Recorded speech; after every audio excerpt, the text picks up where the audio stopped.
पत्थर चला है ताही को फल दे। आप सिर पर धूप सहत है, आप सिर पर धूप सहत है, और न छाया सुख दे मन रे तू वृक्षन को मत ले, मन रे तू वृक्षन को मत ले।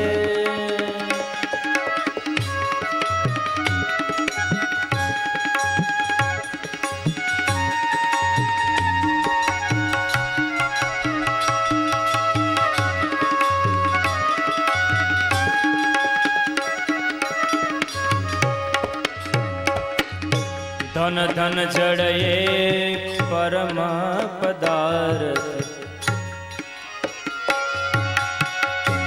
धन धन जड़ये परम पदार्थ, वृथा मनुष्य की देह। માણસનું શરીર તો કોઈને કામ લાગી શકતું નથી.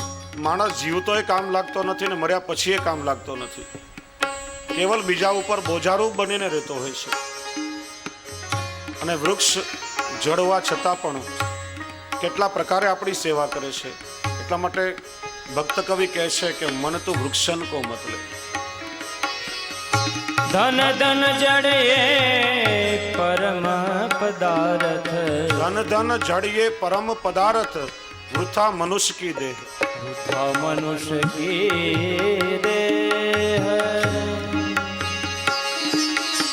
सूरदास मन कर्म वचन कर, सूरदास मन कर्म वचन कर, भक्तन को मत ये मन रे तू वृक्षन को मत ले, मन रे तू वृक्षन को मत ले।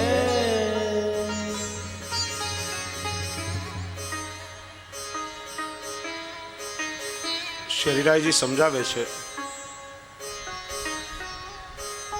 કે દીનતા પ્રાપ્ત કરવી હોય, કારણ કે એનાથી ત્રણ ક્રિયાઓ થશે. સત્સંગથી જીવનું શુદ્ધિકરણ થશે, બીજું આપણું ઉર્ધ્વીકરણ થશે, અને ત્રીજું જીવનનું રૂપાંતરણ થશે. રનવે ઉપર એક વિમાન ઊભું હોય, સૌથી પહેલા ટેકનિશિયનો એન્જિનિયરો એને સર્વિસ કરે, જોઈતા પ્રમાણમાં બળતણ એની અંદર પૂરે, પછી એક સર્ટિફિકેટ લખી આપે કે આ વિમાન હવે ઉડવા માટે બરાબર તૈયાર છે. ત્યારે વિમાન રનવે ઉપર આગળ વધે અને પછી એનું ટેક ઓફ થાય. પહેલા એનું શુદ્ધિકરણ થાય, પછી એનું ઉર્ધ્વીકરણ થાય છે.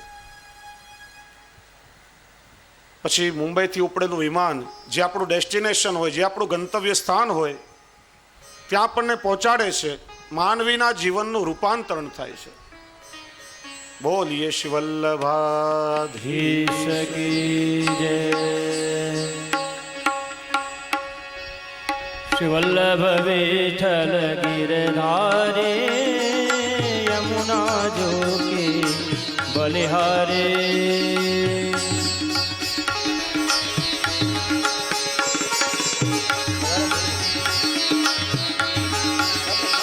श्री वल्लभ विठ्ठल गिरधारे, यमुना जोगी बलिहारे।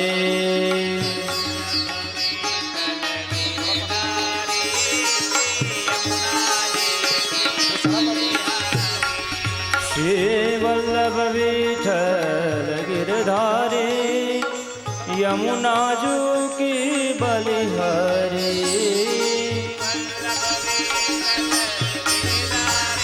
ખૂબ ખૂબ આનંદનો અવસર છે કે આજે આપણા સૌની વચ્ચે એમનો પરિચય તો મારે આપવાનો જ ન હોય. કેવલ અમદાવાદમાં નહીં, કેવલ મુંબઈમાં નહીં, પણ સમગ્ર વિશ્વમાં ભ્રમર ગીત, ગોપી ગીત, યુગલ ગીત, વેણુગીત, શ્રી વલ્લભાખ્યાન અનેક પુષ્ટિમાર્ગના વિષયો ઉપર કથાસત્રનું આયોજન કરી અનેક બહિર્મુખ થયેલા વૈષ્ણવોને ભગવત સન્મુખ કર્યા છે. એવા અમારા પરમ આત્મીય, પરમ સ્નેહી અને મિત્ર પ્રવર, આમાં મેં શાળા બનેવી પણ થઈએ, અમારા સગ્ગા મામાની પુત્રી આપને આપી છે, એટલે ખૂબ ઘનિષ્ઠ સંબંધ છે. એવા પરમ આત્મીય શ્રી યદુનાથજી મહોદય શ્રી કાંદિવલીના વૈષ્ણવ પર કૃપા વિચારીને અહીંયા પધાર્યા છે. આપના વ્યસ્ત સમયમાંથી પણ આજે સવારની ફ્લાઇટમાં મુંબઈ પધારવાનું હતું, પણ કેવલ ફોનમાં ચર્ચા કરી આપે પોતાની ટિકિટ ચેન્જ કરાવીને કહ્યું હું ચોક્કસ આવીશ. એટલે સૌ તાળીઓથી અને ભાવથી આપનું સ્વાગત કરીએ. મનોરથી પરિવાર ઉપવસ્ત્રથી અને માલ્યાર્પણ કરી આપને ભાવવંદના કરશે.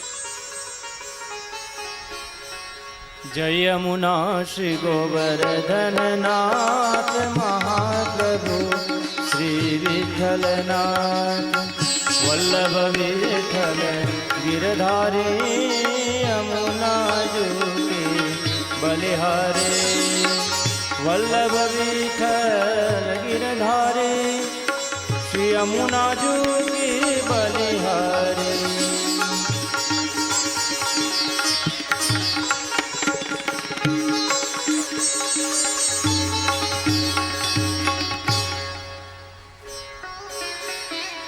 આપણે ચર્ચા કરતા હતા કે સત્સંગથી જીવનું શુદ્ધિકરણ થાય છે, ઉર્ધ્વીકરણ થાય છે અને એના જીવનનું રૂપાંતરણ થાય છે.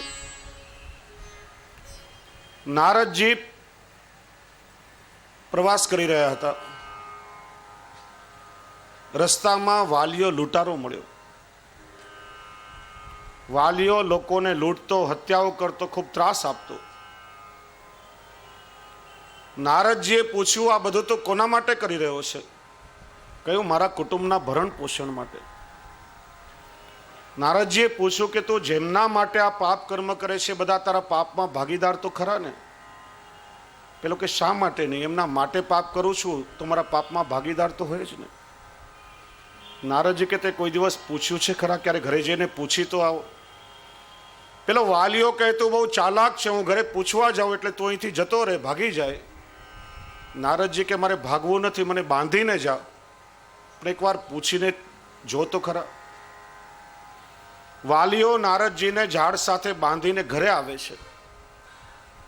પત્નીને પૂછે છે, પુત્રોને પૂછે છે, પરિવારના દરેક સભ્યને પૂછે છે કે ભાઈ હું આ તમારા માટે આ પાપ કર્મ કરું છું, મારા પાપમાં તમે ભાગીદાર તો થશો ને?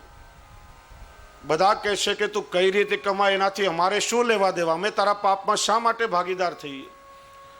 ત્યારે વાલિયો દોડતો દોડતો આવ્યો, નારદજીના ચરણોમાં પડ્યું કે મહારાજ 30 વર્ષ સુધી એમની સાથે રહેવા છતાં હું એમને ઓળખી શક્યો નહીં ને તમે ક્ષણમાં એમને ઓળખી ગયા.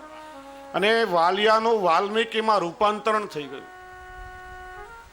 નારદજીનો સત્સંગ મળ્યો અને વાલિયામાંથી વાલ્મીકી ઋષિ બની ગયા. આખું રામાયણ એમણે લખ્યું.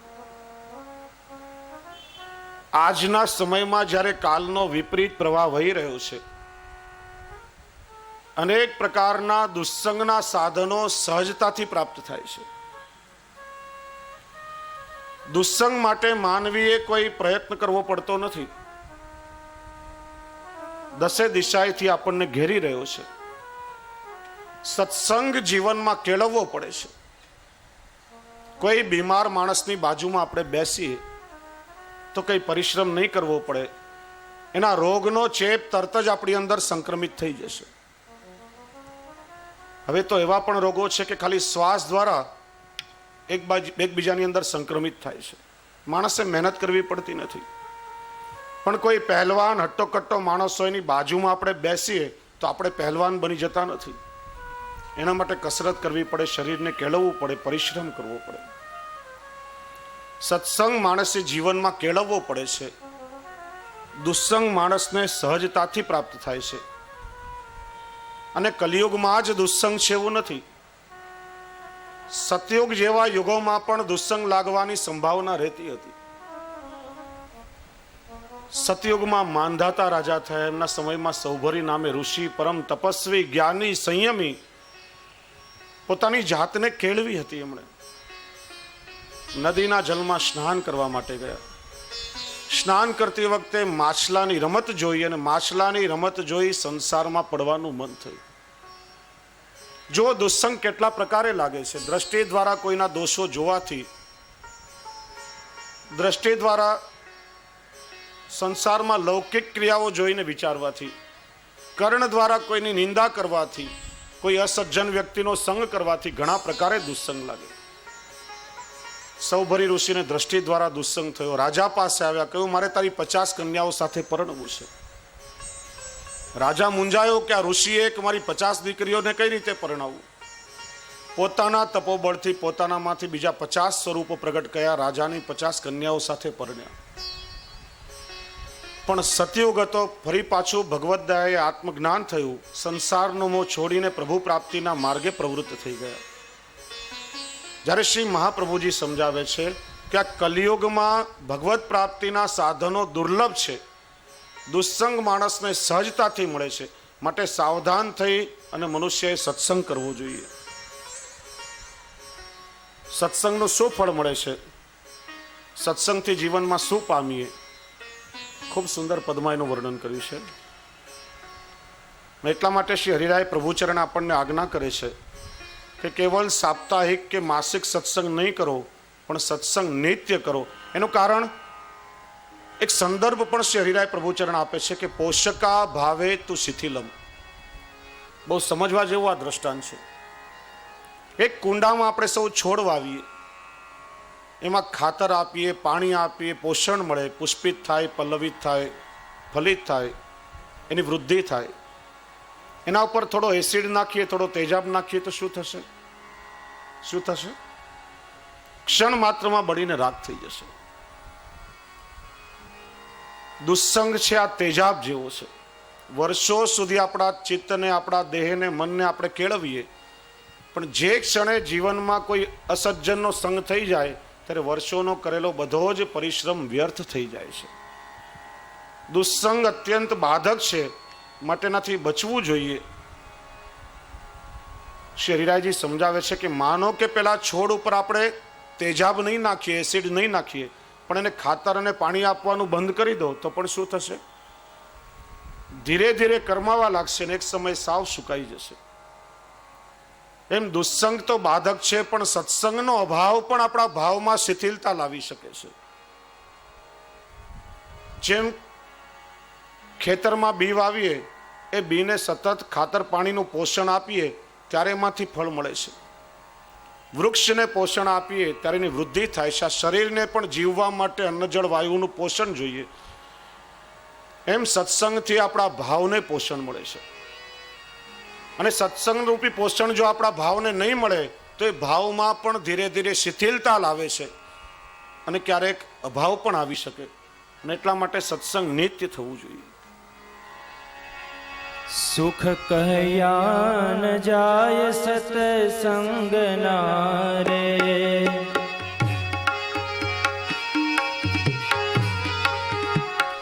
ઓ સુખ કહ્યા ન જાય સત્સંગ ના રે, અંગ આઠે તે શીતળ થાય, સુખ કહ્યા ન જાય સત્સંગ ના રે.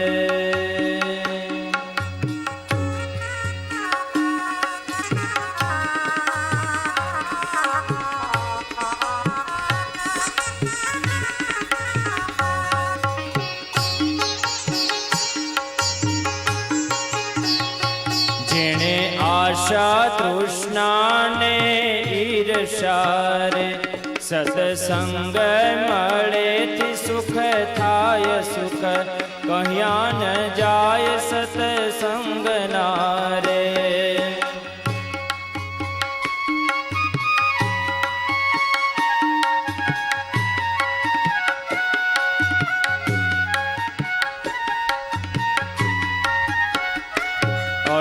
તીરથ જેને ઘરે આંગણે રે, 68 તીરથ જેને ઘર આંગણે રે, હરિજન હરિ રસ ગાય, સુખ કયા ન જાય સત્સંગ ના રે.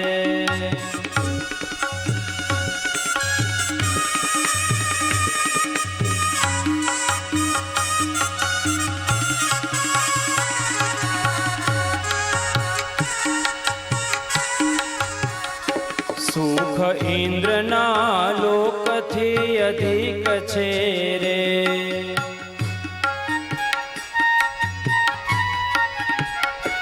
સુખ ઇન્દ્રના લોકથી અધિક છે રે, સુખ વૈકુંઠથી વધતા જાય, સુખ કયા ન જાય સત્સંગના રે.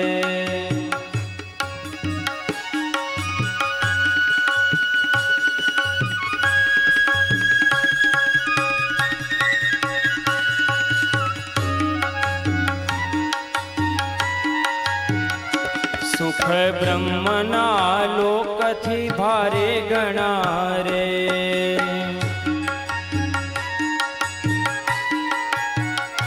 જેના વેદ કરે છે વખાણ, સુખ કયા ન જાય સત્સંગના રે.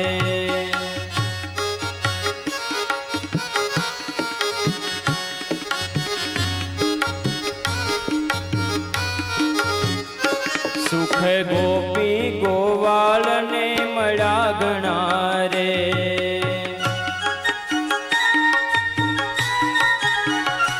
જેના ભેળા બેસીને જમા વાત, સુખ કયા ન જાય સત્સંગના રે.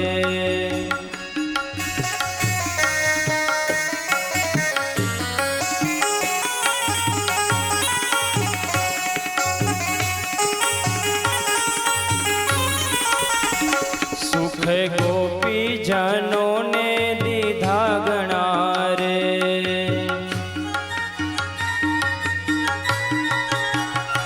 જે ભક્તિ કરે છે દિન રાત, સુખ કયા ન જાય સત્સંગના રે.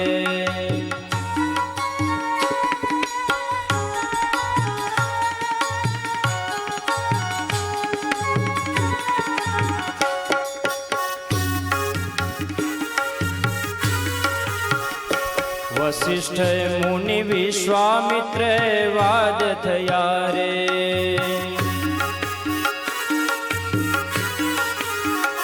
સુખ શેષજને ત્રાજવે તોળાય, સુખ કયા ન જાય સત્સંગના રે.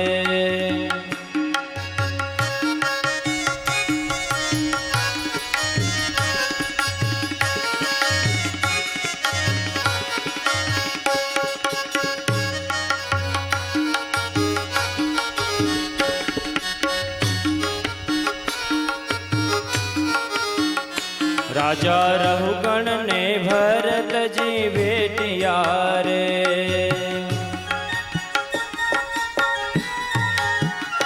જેની પલમાં પરમ ગતિ થાય, સુખ કયા ન જાય સત્સંગના રે.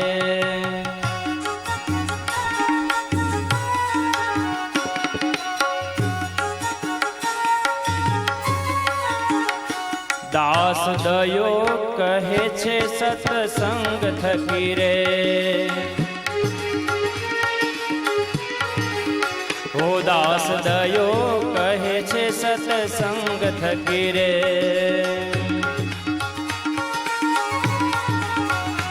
એના જન્મ મરણ માટે જાય, સુખ કયા ન જાય સત્સંગના રે.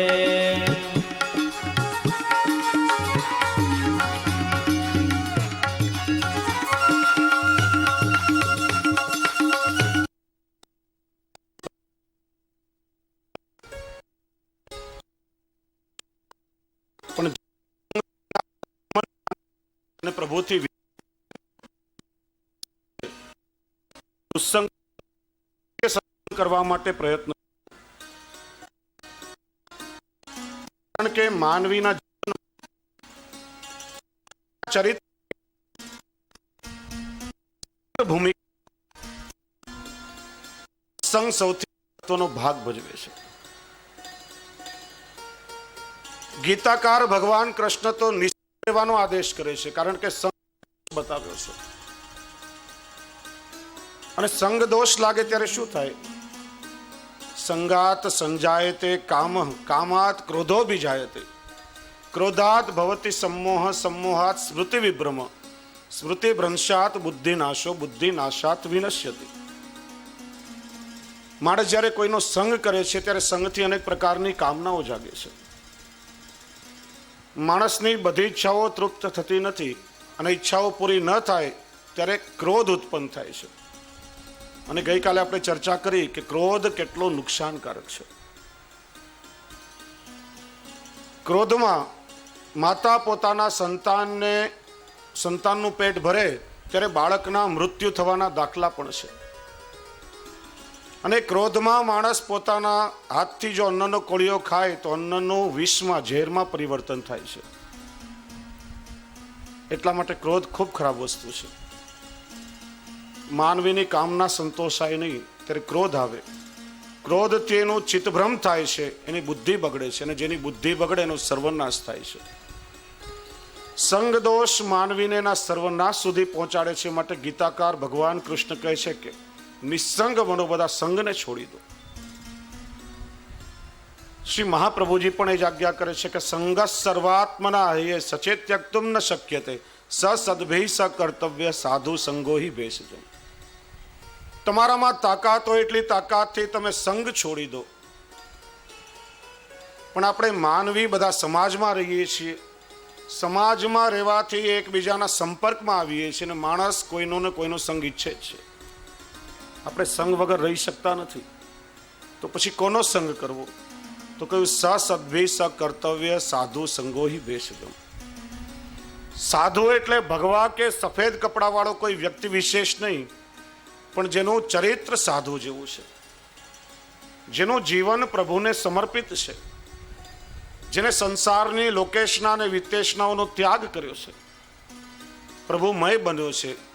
આપણી સ્વમાર્ગીય ભાષામાં જેને આપણે ભગવદીય કહીએ છીએ, એવા ભગવદીય વૈષ્ણવ મળે તો પ્રયત્નપૂર્વક એનો સંગ કરો. તમે સાંભળ્યું હશે, પારસનો સ્પર્શ લોખંડને થાય, લોખંડનું સોનું બનાવે, પણ કોઈ પારસ લોખંડને પોતાના જેવો પારસ બનાવી શકતું નથી. જ્યારે આ ભગવદીઓમાં સામર્થ્ય છે કે એમનો સંગ કરનાર પ્રત્યેકને પોતાના જેવા ભગવદીય બનાવે છે. એટલા માટે પ્રયત્નપૂર્વક ભગવદીય વૈષ્ણવોનો નિત્ય સત્સંગ કરો. કારણ કે જીવનનો વિશેષ સમય થશે, એના ગુણોની જીવનભર આપણામાં જોવા. એક બહુ સુંદર કથા સાંભળી હતી.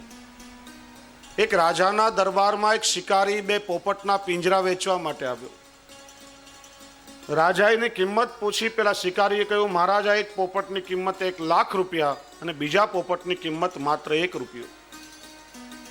દેખાવમાં બંને સરખા હતા, પણ કિંમતમાં આટલી મોટો તફાવત. રાજાને આશ્ચર્ય થયું, કારણ પૂછ્યું. ત્યારે કહ્યું, મહારાજ, તમે ખરીદી લો, રાખી લો, તમને સ્વયં સમજાઈ જશે. રાજાએ કિંમત ચૂકવી અને બંને પોપટના પાંજરા પોતાના શયન કક્ષમાં મુકાવ્યા. સવાર પડી ત્યારે પેલી 1,00,000 રૂપિયાની કિંમત વાળો પોપટ મંગલાચરણના સુંદર શ્લોકો બોલવા લાગ્યો અને 1 રૂપિયાની કિંમત વાળો પોપટ અપશબ્દ બોલવા લાગ્યો, ગાળો બકવા લાગ્યો. રાજાને ક્રોધ આવ્યો અને મારી નાખવા તૈયાર થયો. ત્યારે પેલા મોંઘેરા પોપટે રાજાને રોક્યો. ગવાસણાનામ સશૃણોતિ વાક્યમ અહમ હિ રાજન વચનમ મુનિનામ ન ચાસ્ય દોષો ન મદગુણો વા સંસર્ગજા દોષ ગુણા ભવંતી.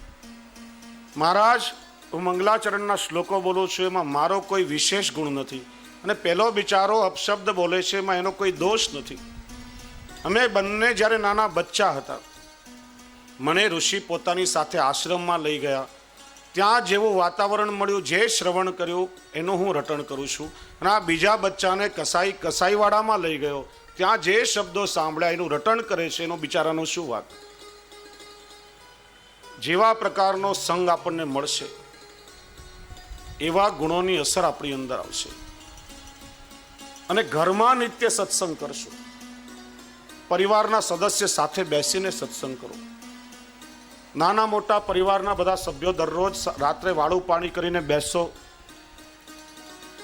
શ્રી હરિરાયજીનું શિક્ષાપત્ર કાઢો. ભલે 1 શ્લોકનું પણ ભાવપૂર્વક નિત્ય ચિંતન કરો. 84,252 વૈષ્ણવની વાર્તાનો એક પ્રસંગ ભલે નિત્ય વાંચો. ત્યાર પછી શ્રી મહાપ્રભુજીના 16 ગ્રંથો અને સુબોધનીજીનું ભાવપૂર્વક ચિંતન કરો. તમને પોતાને ખ્યાલ આવશે કે થોડા સમયમાં આખા ઘરમાં કેટલું પરિવર્તન આવી ગયું છે. સત્સંગથી આપણને બધાને સંસ્કાર મળશે. આપણી અનેક જિજ્ઞાસાઓ સત્સંગથી સંતોષાશે. કારણ કે આપણે વડીલો હંમેશા અપેક્ષા રાખીએ છીએ કે આપણા બાળકો સંસ્કારી બને, સમાજમાં એક સારા નાગરિક બને, પોતાનું કલ્યાણ કરે, દેશનું પણ રાષ્ટ્રનું કંઈ કલ્યાણ કરે.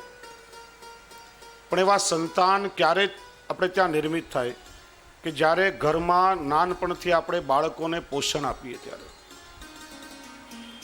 મોટા ભાગે આપણે બાળકોને ભટકતા મૂકી દઈએ છીએ અને બહુ કાળજી રાખતા નથી. પછી બહાર રખડતા થાય, જેવા મિત્રોનો સંગ મળે એવા જ ગુણોની અસર એની અંદર આવે. અને બાળકો પાસે તમે સારા સંસ્કારની અપેક્ષા રાખતા હો તો માત્ર મૌખિક ઉપદેશ નહીં આપો, સારા ગુણો તમે આચરણમાં મૂકી અને કેળવીને પોતાના બાળકોને સંસ્કાર આપો. કારણ કે બાળકો એ મા બાપના સંસ્કારનું પ્રતિબિંબ કહેવામાં આવે છે. આપણે જેવું આચરણ કરશું, આપણને જોઈને આપણા બાળકો એનાથી સવાયું આચરણ કરવાનો પ્રયત્ન કરશે. પિતાને ઘરમાં કોઈ વ્યસન હોય, તમે માવા કે ગુટકા ઘરમાં ખાતા હો, બાપ ઘરમાં ધૂમ્રપાન કરતો હોય અને બાળકોને આપણે ઉપદેશ આપીએ કે સ્મોકિંગ ઇઝ ઇન્જરિયસ ટુ હેલ્થ, આ નહીં કરવું જોઈએ, તારી તબિયત બગડશે. ઘરમાં કદાચ આંખની શરમ કરશે પણ બહાર નીકળીને ચોક્કસ પ્રયત્ન કરશે કે બાપા કરે છે, આપણને કરવામાં કંઈ વાંધો નથી. અને તમે જો એ કામ કરતા હશો તો આંખ મિલાવીને તમારા સંતાનો સાથે વાત નહીં કરી શકો. સારા સંસ્કાર આચરણમાં મૂકીને બાળકોને બતાવો. સ્વામી વિવેકાનંદ પાસે એક બાઈ આવી, કહ્યું મહારાજ મારો દીકરો ગોળ બહુ ખાય છે,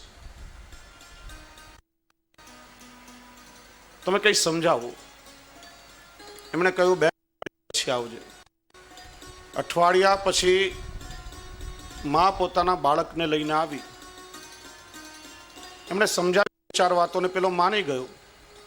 માતાએ કહ્યું મહારાજ નાની વાત કહેવા માટે 7 દિવસનો સમય લગાડ્યો. ત્યારે એમણે કહ્યું કે 7 દિવસ પહેલા હું પોતે પણ ગોળ ખાતો હતો અને હું જ્યાં સુધી ખાવાનું છોડું નહીં, મારી વાતની અસર કેવી રીતે થાય. તમે જો અપેક્ષા રાખો કે તમારા બાળકો તમારું સન્માન કરે, તમે તમારા ઘરમાં વડીલોનું સન્માન કરો, બાળકો જોશે કે અમારા મા બાપે એમના મા બાપનો ઘરમાં અનાદર કર્યો છે, એમની સાથે ખરાબ વર્તાવ થાય છે, તો યાદ રાખજો તમારા સંતાન ઘરમાંથી એક દિવસ લાત મારીને કાઢી મૂકશે. સારા સંસ્કાર માત્ર કહેવાય.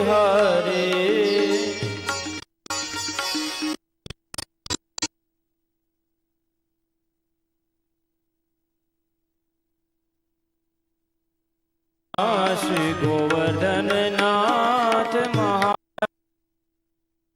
વિઠ્ઠલનાથ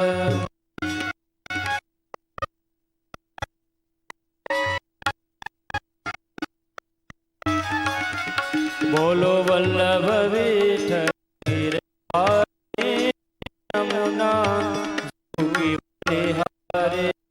પૂજ્ય ચરણ પધારી રહ્યા છે. આપણે સૌ આપણી ભાવથી વંદના કરીએ. મનોરથી પરિવાર દ્વારા પૂજ્ય અર્પણ થશે. પ્રિય દીપુરાજા પણ પધાર્યા છે.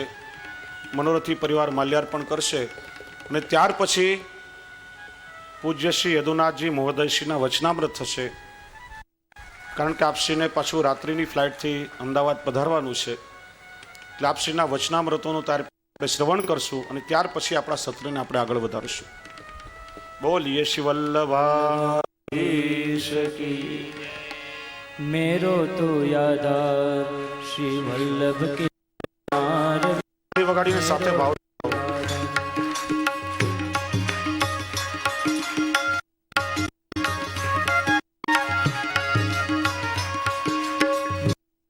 यादार श्री वल्लभ के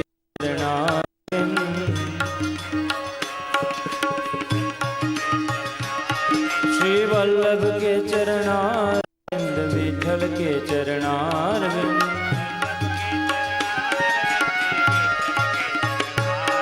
श्री वल्लभ के चरणारविंद विठल के चरणारविंद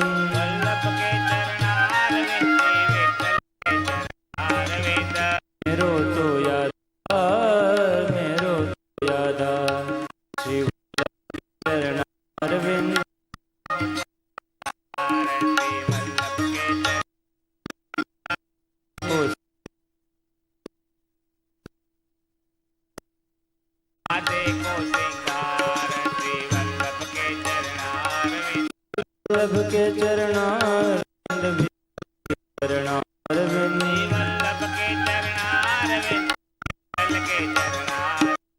मेरो यादार श्री वल्लभ के चरणार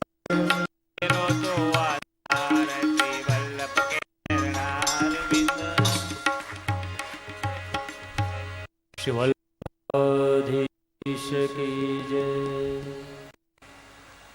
माइक भाई इधर ध्यान दो भाई, बात बात में।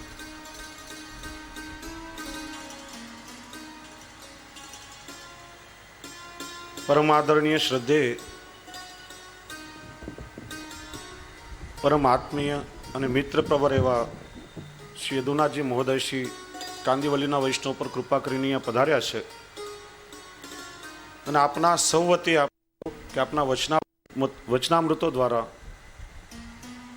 રસવર્ષણ કરી આપ સૌ વૈષ્ણવોની ભાવપુષ્ટિ કરે। શ્રી વલ્લભાધીશ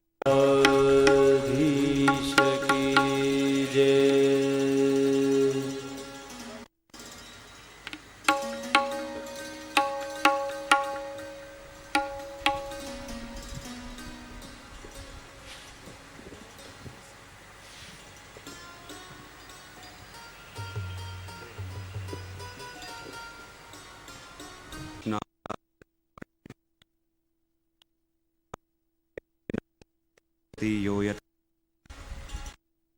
कुमार में स्वामी वृषभानुज कृतार्थो हम न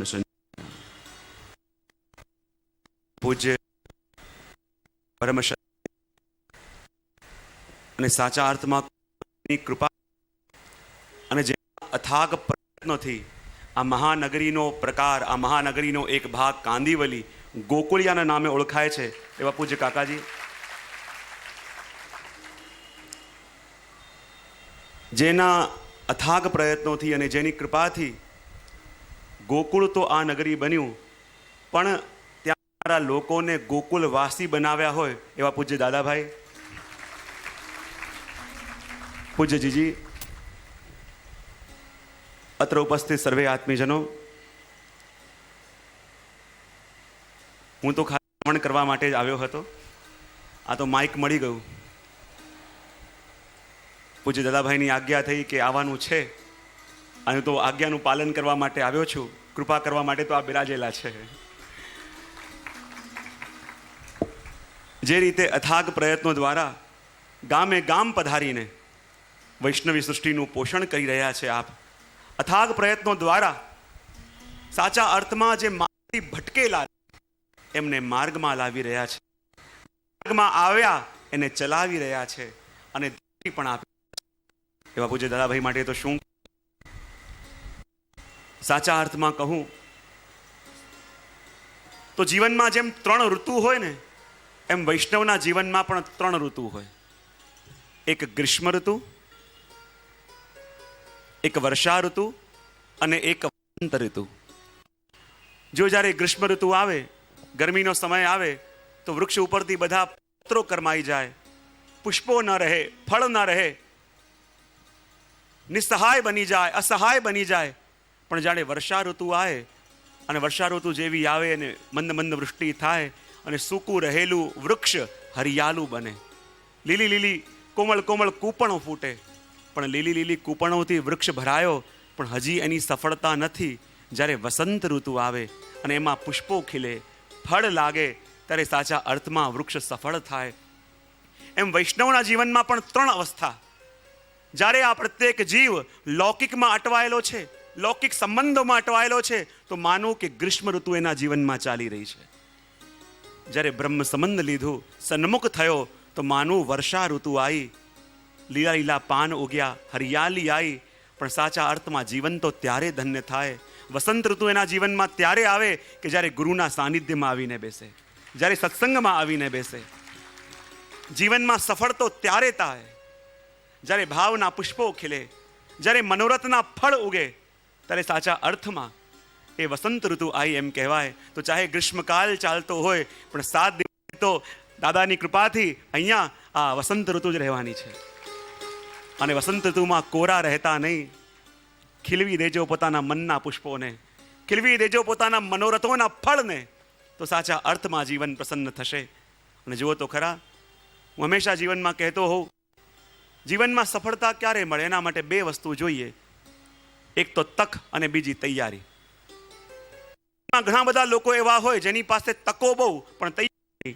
જીવનમાં ઘણા બધા લોકો કે જેની પાસે તૈયારી બહુ હોય પણ તક મળતી ન હોય. પણ જ્યારે તક તૈયારી મળે ત્યારે જીવનમાં સફળતા મળે. અને વૈષ્ણવનું સદભાગ્ય માનું છું કે તક મળી સત્સંગની અને બધાએ તૈયારી પણ બતાવી. અને જ્યાં તક અને તૈયારી મળી ત્યાં તો સફળતા મળે.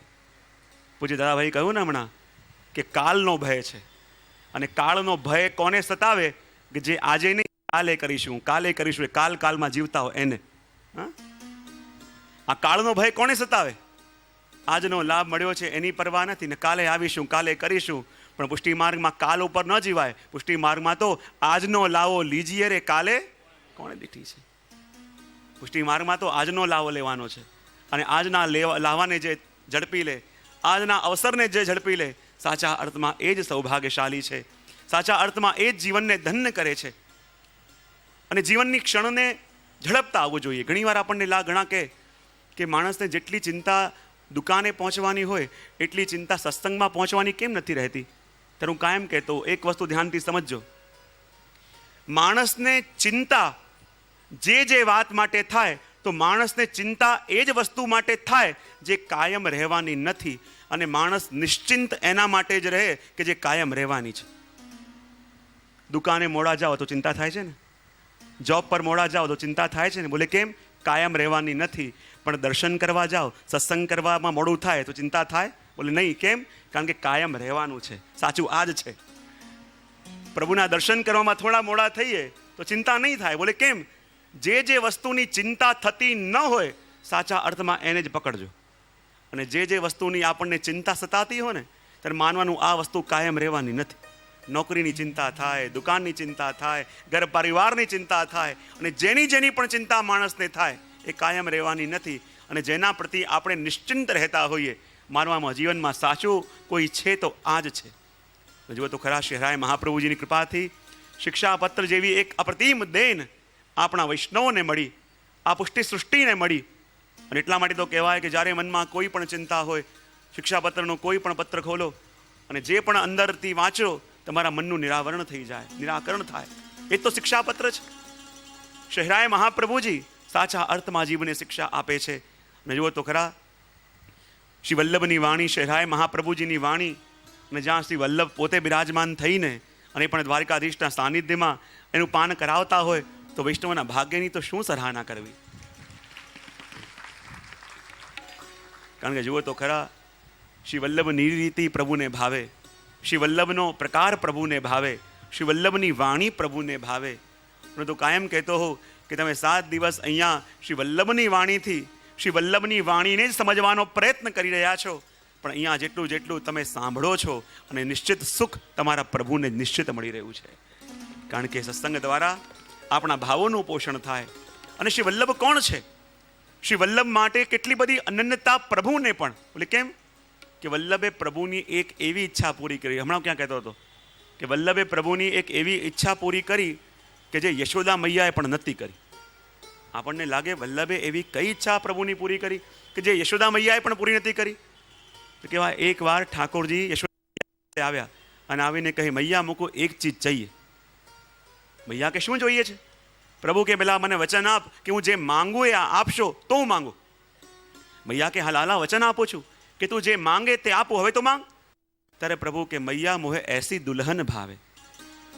મૈયા મારે તો એવી દુલ્હન જોઈએ છે કે જે મને ખોળામાં બેસાડીને સરસ તૈયાર કરે, શૃંગાર કરે. મારા મને જ્યારે બહાર જાય તો ખોળામાં ઉચકીને જાય, પ્રેમથી ખૂબ મને અરોગાવે, ખોળામાં બેસીને પ્રેમ કરે. મૈયાને ચક્કર આવી ગયા. માંગીને દુલ્હન માંગી, પણ દુલ્હન પણ કેવી કે ખોળામાં બેસાડીને એને તૈયાર કરે, ખોળામાં બેસાડીને અરોગાવે, અને બહાર જાય તો એને તેડીને જાય. અને કહેવાય સારસ્વત કલ્પની અંદર પ્રભુએ મૈયા પાસે એ ઈચ્છા વ્યક્ત કરી, પણ એ વખતે યશોદા મૈયાએ તો ઈચ્છા પૂરી ન કરી. પણ એમના 4500 વર્ષ પછી જ્યારે શ્રી વલ્લભ પ્રગટ્યા અને પ્રભુના મનની ઈચ્છા જાણી અને પ્રત્યેક જીવને બ્રહ્મ સંબંધ આપી પ્રભુની દુલ્હન બનાવી, અને પ્રભુની દુલ્હન બનાવી. જે ઈચ્છા પ્રભુએ કરી હતી એ ઈચ્છા પૂરી કરી. જ્યારે પ્રભુના મનમાં ઈચ્છા હતી કે એવી દુલ્હન હોય કે જે મને ખોળામાં બેસાડીને શૃંગાર કરે.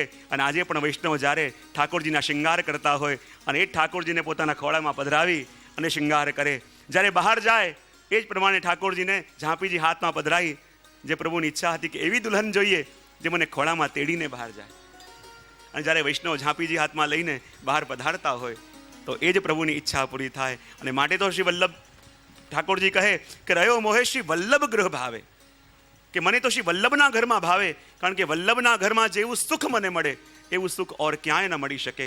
વલ્લભ મારા સુખનો જેવો વિચાર કરી શકે એવો વિચાર ઓર કોઈ ન કરી શકે. અને માટે તો આપને વલ્લભના ગ્રહમાં ભાવે છે, વલ્લભના ઘરમાં સુખ મળે છે. અને સાચા અર્થમાં આ શિક્ષાપત્રના માધ્યમથી એવા ભાવોના શૃંગાર ધારણ કરીએ, આ શિક્ષાપત્રના માધ્યમથી એવા સુસજ્જ બનીએ. કારણ કે આ દિવસ સાચા અર્થમાં આપના ભાવોના શૃંગારના છે. અને એવા 7 દિવસોમાં શૃંગારથી સજ્જ બનીએ કે જ્યારે પ્રભુની પાસે જઈએ તો પ્રભુ પણ પ્રસન્ન થાય, પ્રભુને પણ સુખ મળે. તો સાચા અર્થમાં જીવન જીવ્યું કહેવાય. અને આ તો શ્રી વલ્લભની વાણી છે. અને વલ્લભની વાણી જીવનમાં અસર ક્યારે કરશે?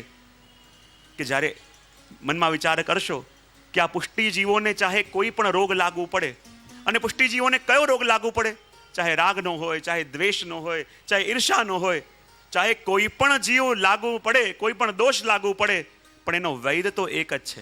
હરિરાય મહાપ્રભુજી કહે છે ને એમના પદમાં કે દિન દિન રોગ કરત વિશ્રામ. શું કહે છે હરિરાયજી? દિન દિન રોગ કરત વિશ્રામ, ઔષધ પાન કિએ બહો નેરે, નેક નો આયો આરામ. એ કહે છે દિન પ્રતિદિન કોઈ નવા રોગ આ દેહને લાગુ પડે, ક્યાંક રાગનો, ક્યાંક દ્વેષનો, ક્યાંક ઈર્ષાનો, અનેક ઉપચાર કર્યા પણ એ રોગ દૂર થતો નથી. ત્યારે હરિરાયજી કહે દિન દિન રોગ કરત વિશ્રામ, ઔષધ પાન કિએ બહો નેરે, નેક ન આયો આરામ. જો જીયકો સુખ ચાહે સખીરી, લે ચલ વાહી ધામ, રસિક પ્રીતમ શ્રી વલ્લભ વર, વૈદ હે જાકો નામ. અને એવા વૈદ રૂપી શ્રી વલ્લભની પાસે જ્યારે લઈ જઈશ ત્યારે સાચા અર્થમાં આ વૈષ્ણવોના રોગોનો ઈલાજ થશે. તો સાચા અર્થમાં આપણે એ જ કામના કરીએ. વિશેષ તો શું કહું, તો આપણે સાંભળવા આવ્યો છું, પણ હમણાં 1-2 દિવસ પછી જ આપનો જન્મદિવસ આવી રહ્યો છે. કાલે જ આપનો જન્મદિવસ આવી રહ્યો છે. અને જન્મદિવસના દિવસે આપણે શું કહી શકીએ? આપણે બધા મળીને પ્રભુ પાસે આજે માંગીએ કે એવી કૃપા દ્વારિકાધીશની આપણી ઉપર તો છે જ, અને એવી વરસતી રહે કે આપના દ્વારા પુષ્ટિ સૃષ્ટિના લાભ માટે આવા જ કાર્ય થતા રહે. કારણ કે આપણી વાણીની અસર પણ લોકોમાં એટલા માટે થાય છે કારણ કે આપ જે કહે છે એ આપના આચરણમાં પણ છે. અને સાચા અર્થમાં તો ખૂબ આત્મીયતા ધરાવીએ છીએ અમે. જ્યારે પણ ક્યાંક મળીએ પ્રોગ્રામમાં અને સાંજે રાતે આરામથી ખૂબ ચર્ચા થતી હોય, અને જે વસ્તુ મેં આપની અંદર જોઈ છે કે જ્યાં સમાજની અંદર આજે પરિવાર તૂટી રહ્યા છે, પણ ખરેખર જ્યારે આપની સાથે મારે એકાંતમાં વાતચીત થાય અને જે અનન્યતા અને જે શ્રદ્ધા આપે પોતાના પિતૃચરણ માટે અને પોતાના માતૃચરણ માટે રાખે છે, આજે એવી મેં ક્યાંય જોઈ નથી. અને ઘણી વસ્તુ એવી હોય કે આપણે ભણી ગણીને કરી શકીએ, પણ આ વસ્તુ એવી છે કે જે ભણી ગણીને ન થાય, માત્ર ને માત્ર આપણા મોટાઓના આશીર્વાદથી, મોટાઓની કૃપાબલથી અને પ્રભુના આશીર્વાદથી. અને આપણી સાથે આપના મોટાઓના વડીલોના આશીર્વાદ પણ પૂર્ણ છે, અને પ્રભુના હાથ તો આપના મસ્તક પર છે જ. અને એ જ વિનંતી પ્રભુના ચરણોમાં કરી કે એવી કૃપા આપના ઉપર રહે કે આ પુષ્ટિ સૃષ્ટિ સદા આપના દ્વારા લાભાન્વિત થતી રહે, અને આ પુષ્ટિની વાટિકા સદા આમ જ ખીલતી રહે, ફૂલતી રહે, એ શુભકામના કરી અને એ જ વિનંતી પ્રભુના ચરણોમાં કરી મારી વાણીને વિરામ આપું છું. શ્રી વલ્લભાધીશ કી જય. ખૂબ જ સુંદર, આપે ખૂબ જ સુંદર વચનામૃતો દ્વારા કૃપાવર્ષણ કર્યું, ભાવ પોષણ કર્યું, અને સાથે સાથે મને પણ આશીર્વાદ મળી ગયા.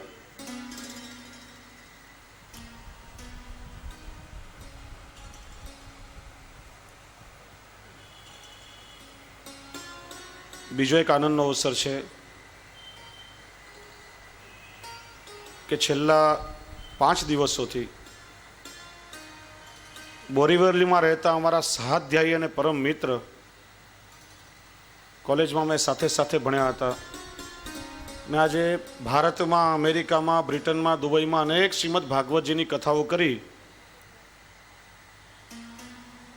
અને અનેક લોકોના ભાવનું પોષણ કર્યું એવા મારા પરમ મિત્ર શ્રી કૃષ્ણદત્ત શાસ્ત્રીજી પણ અહીંયા પધાર્યા છે. એમનું પણ થોડું પ્રવચન થશે, 5-10 મિનિટ આપણે એમને પણ શ્રવણ કરશું. ત્યાર પછી પૂજ્ય ચરણ આપશ્રીને ઉપરણો અને સ્મૃતિચિહ્ન આપી અને આપનું સન્માન કરશે. શ્રી કૃષ્ણદત્ત શાસ્ત્રીજી, આપણે સૌ એમને પણ શ્રવણ કરીએ.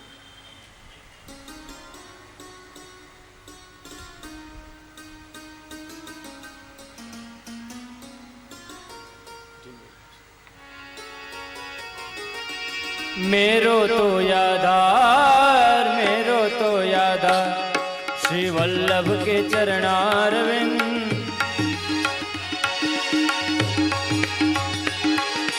मेरो तो यादार श्री वल्लभ के चरणारविंद.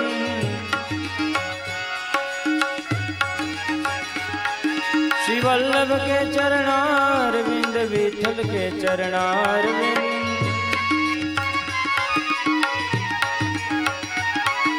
श्री वल्लभ के चरणारविंद, विठल के चरणारविंद.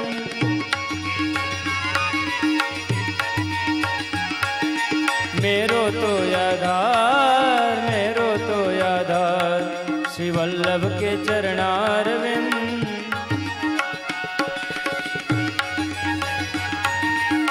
તો બહુ આનંદની વાત છે, 3 પેઢીના એક સાથે દર્શન થાય છે.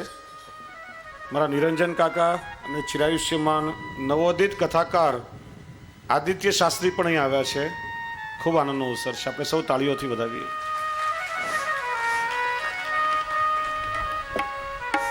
શ્રી નિરંજન કાકાને તો ઘણીવાર આપણે સાંભળ્યા, વૈષ્ણવ પરિષદમાં પણ એમનું શ્રવણ કર્યું. આજે આપણે સૌ શ્રી કૃષ્ણદત્ત શાસ્ત્રીજીને શ્રવણ કરીએ, ત્યાર પછી સત્રને આગળ વધારશું.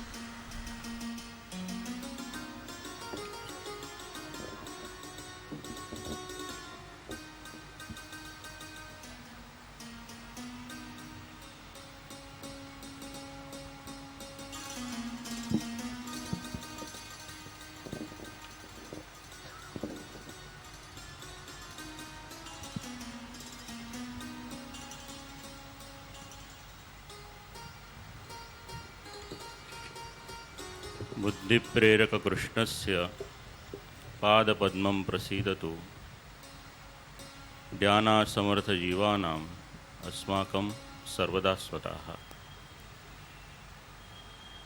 जगद्गुरु श्रीमद् वल्लभाचार्यजीના પ્રાકટ્યપીઠ, ચંપારણ્ય પીઠાધીશ પૂજ્યપાદ ગોસ્વામી 108 શ્રી પ્રજ્વલલાલજી મહારાજ શ્રી પૂજ્ય શ્રી દાદાજી,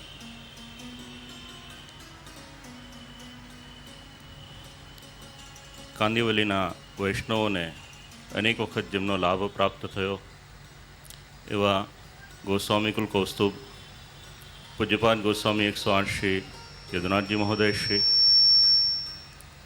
એવં અત્યંત સાલસ, નિખાલસ, નિસ્વાર્થી અને આપણા સર્વના લાડીલા પૂજ્યપાદ ગોસ્વામી 108 શ્રી દ્વારકેશલાલજી મહોદય શ્રી, સમુપસ્થિત વલ્લભકુલ બેટીજીના શ્રી ચરણોમાં સદૈન્ય દંડોત પ્રણામ. 6 દિવસથી આપણે શિક્ષાપત્રનું શ્રવણ કરી રહ્યા છીએ. સંપ્રદાયમાં 2 ગ્રંથ છે કે જે પત્ર સ્વરૂપે છે. મુખ્યત્વે 2 છે, બાકી તો કદાચ અનેક હશે. એક છે પત્રાવલંબનમ અને બીજો છે શિક્ષાપત્ર. પત્રાવલંબનમ જે ગ્રંથ છે એ વિદ્વાનો માટેનો ગ્રંથ છે. સ્વાધ્યાય અધ્યેતવ્યશ્ય એમાં કુમારેલ ભટ્ટ અને પ્રભાકરજીના મત એનો ઉલ્લેખ કરી શ્રી મહાપ્રભુજી પોતાના મતનું સ્થાપન કરે છે. અને અંતમાં શ્રી મહાપ્રભુજી બોલે છે ત્યાં આગળ, વિદ્યદ્ભિ શ્રાવિતા નિત્યમ તેહિ સન્માર્ગ રક્ષકાહ, કે આ જે ગ્રંથ છે શ્રી કાશી વિશ્વનાથ એમના દ્વાર ઉપર લગાવું છું અને વિદ્વાનોએ આ ગ્રંથ એને અવશ્ય સાંભળવો. શિક્ષાપત્ર છે એનું પ્રયોજન અગર જોવું હોય તો 9મું શિક્ષાપત્ર વાંચીશું એટલે આપણને ખ્યાલ આવશે તત્વાર્થ નિબંધની સર્વનિર્ણય પ્રકરણની 222મી કારિકા છે. એમાં આચાર્યશ્રી એવો આપણને ઉપદેશ આપે છે, આજ્ઞા કરે છે, માર્ગોયમ સર્વમાર્ગાણામ ઉત્તમ પરિકીર્તિતઃ યત્ર પાતવયમ નાસ્તિ. આ માર્ગ છે એ ઉત્તમોત્તમ છે અને આ માર્ગ સર્વમાર્ગમાં ઉત્તમ છે. પ્રમાણ, પ્રમેય, સાધન અને ફલ આની એકરૂપતા આ કારિકા